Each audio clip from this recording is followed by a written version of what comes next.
Selamat Paskah Ibu Bapak dan Saudara sekalian, Jemaat GKP Kampung Sawah. Kita merayakan Paskah dengan suasana yang agak berbeda dari tahun-tahun sebelumnya, namun tidak mengurangi rasa sukacita kita, terutama untuk mendengarkan firman Tuhan. Firman Tuhan dibacakan dari Injil Yohanes pasal 20 ayat 1 sampai dengan 18. Ketika ibu bapak dan saudara sekalian mendengar khotbah ini, mungkin sejak pagi-pagi benar, pagi-pagi buta, seperti kita merayakan Paskah pada umumnya, pada hari pertama minggu ini, 12 April 2020, suasana yang masih kita rasakan saat ini adalah kekhawatiran, ketakutan, bahkan kejenuhan karena pandemi COVID ini. Maka suasana yang sama dialami oleh para murid Tuhan Yesus, yaitu ketakutan, kekhawatiran, dan ketidakpastian. Bahkan sejak hari-hari sebelumnya, suasana kematian dan pemakaman Tuhan Yesus di baliknya mengandung ketakutan untuk dapat dekat-dekat dengannya. Masih dengan rasa takut-takut, Yusuf Arimatea dan Nikodemus yang menjadi murid Kristus yang sembunyi-sembunyi itu memakamkan dan merempahi jenazah Tuhan Yesus.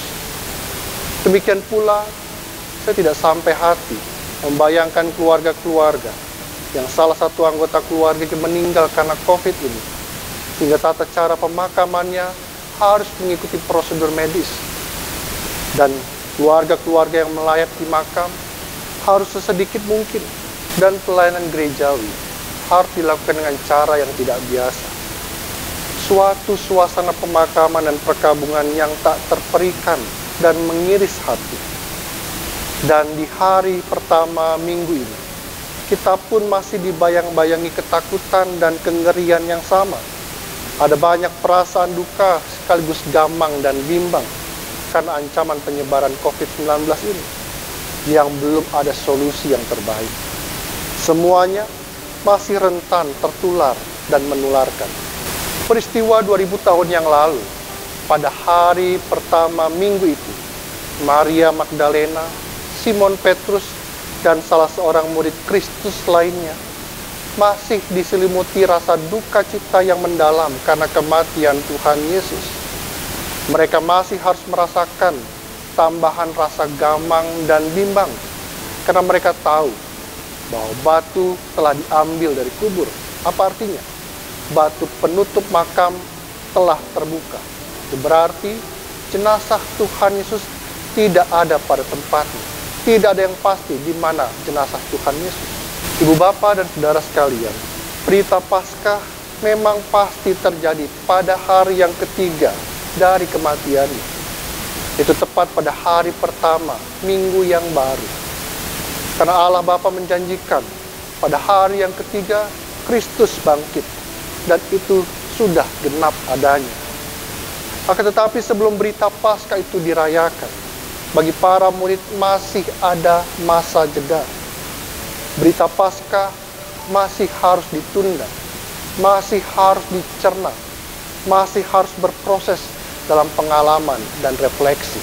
Begitu pula dengan kita saat ini. Ketika tanggal 12 April 2020 ini, kita semestinya merayakan sukacita Paskah. Sebab inilah hari pertama minggu ini, ketika kita dapat membagikan berita sukacita Paskah, kabar baik bagi keluarga dan bagi sesama serta dunia. Akan tetapi, Paskah kali ini, kita memasuki masa jeda.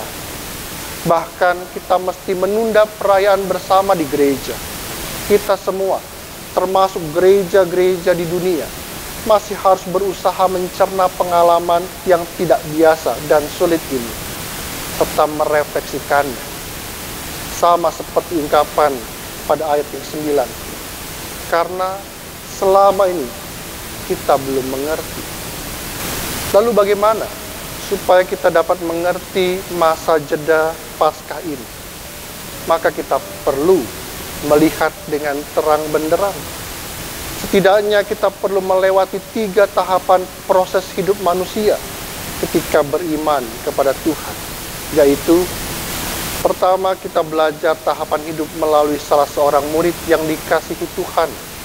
Dikatakan dalam ayat 5, ia, maksudnya murid yang lain itu, menjenguk ke dalam. Akan tetapi ia tidak masuk ke dalam. Menurut kamus, menjenguk adalah melihat dengan menjulurkan kepala. Salah seorang murid Tuhan Yesus ini cuma melongok ke dalam, tapi tidak masuk. Jadi yang terlihat hanya kain kapan terletak di tanah. Informasinya tidak lengkap. Lucu juga cerita Alkitab kita ini. Murid ini larinya paling cepat daripada Petrus dan Maria Magdalena. Tapi sesudah sampai di kubur Yesus, dia cuma lihat-lihat dari luar. Dan sesaat saja dia lihat ke dalam. Banyak juga di antara kita seperti itu. Ingin tahu lebih dahulu, lari paling cepat, sudah sampai di tempat kejadian, tidak mencari informasi selengkap-lengkapnya. Cepat-cepat sampai TKP, tapi hanya meng-capture satu bukti saja. Dan segera menyimpulkan. Ya, meskipun kita tahu, murid ini pun pada akhirnya masuk juga ke dalam kubur. Melihat secara langsung apa yang ada di hadapannya, dan kemudian dia percaya juga. Maka kita bisa belajar. Kita tidak bisa menyimpulkan sesuatu hanya dilihat atau diperhatikan pada satu perkara saja. Baru melihat satu perkara, segera menyimpulkan Tuhan meninggalkan kita pada masa sulit ini.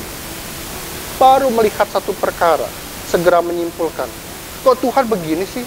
Kan seharusnya Tuhan begitu. Baru melihat satu perkara, segera menyimpulkan, kalian jangan jadi seperti orang yang tidak punya iman saja. Masa takut sama COVID? Baru melihat satu perkara saja, kita mengatakan, ternyata Allah tidak maha kuasa. Ia kalah. Buktinya dia kalah dengan banyaknya penderitaan dalam dunia ini.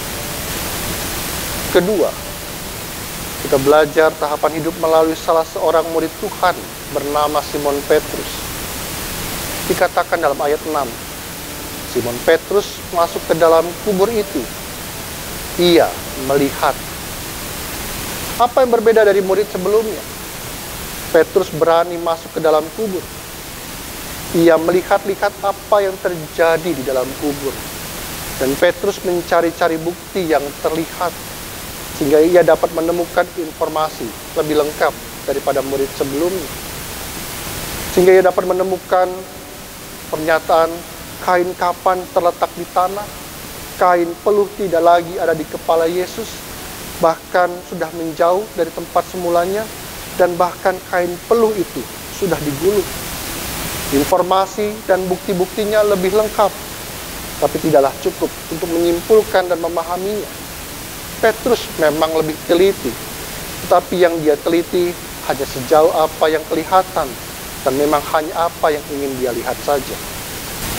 Maka dengan melihat semua fenomena yang ada saat ini, kita membaca yang positif COVID-19 sekian ribu orang, yang meninggal sekian ratus orang, yang sembuh baru beberapa ratus orang. Kita semakin berada dalam suasana kelam dan takut. Mungkin kita tidak perlu sampai menyimpulkan dan memahami apa yang sedang terjadi dengan dunia ini. Tetapi setidaknya kita bisa merangkul, merangkai semua kejadian-kejadian yang ada di sekitar kita untuk mendewasakan kita.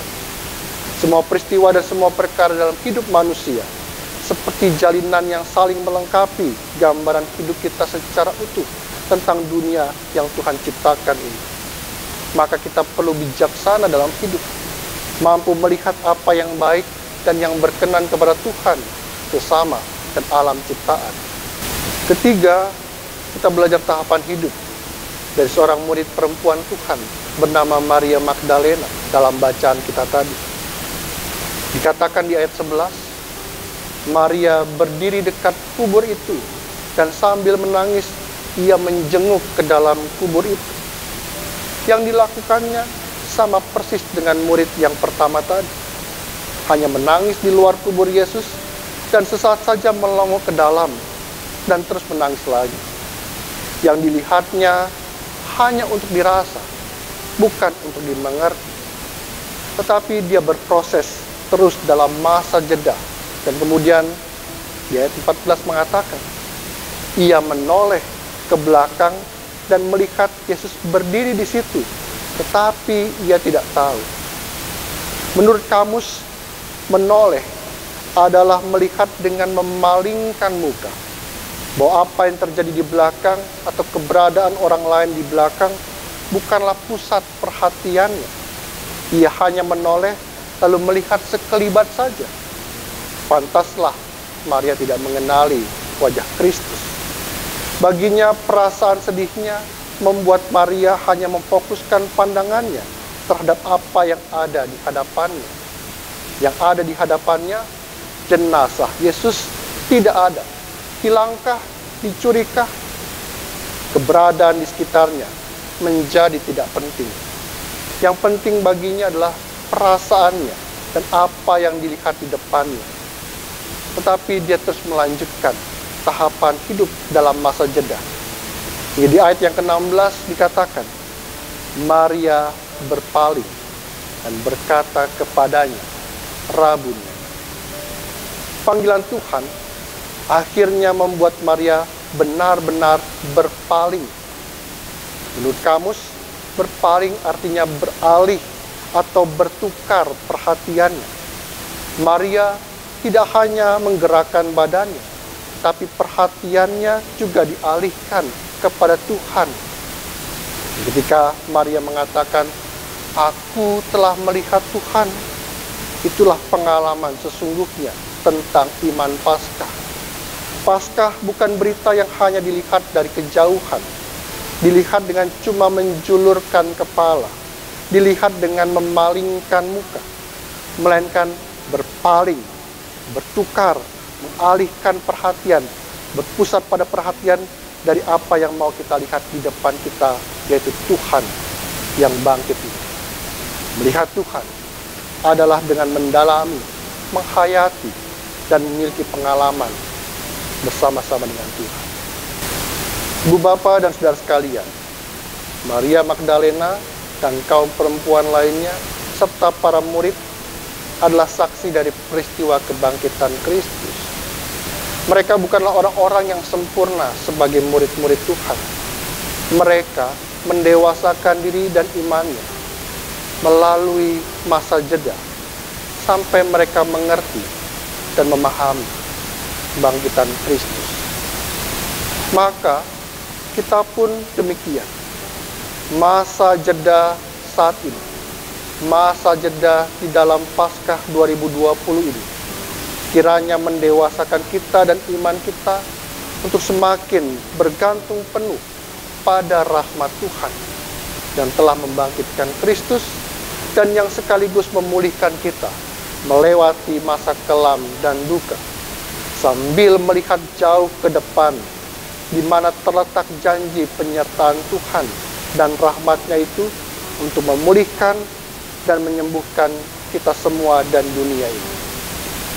Ibu Bapa dan saudara-saudara sekalian, umat Tuhan GKP Kampung Sawah, song-songlah Paskah, meski harus melewati masa jeda. Karena ketika cerita hidup ini berlanjut, kebaikan dan kedamaianlah yang akan kita ceritakan turun-temurun di tahun-tahun mendatang.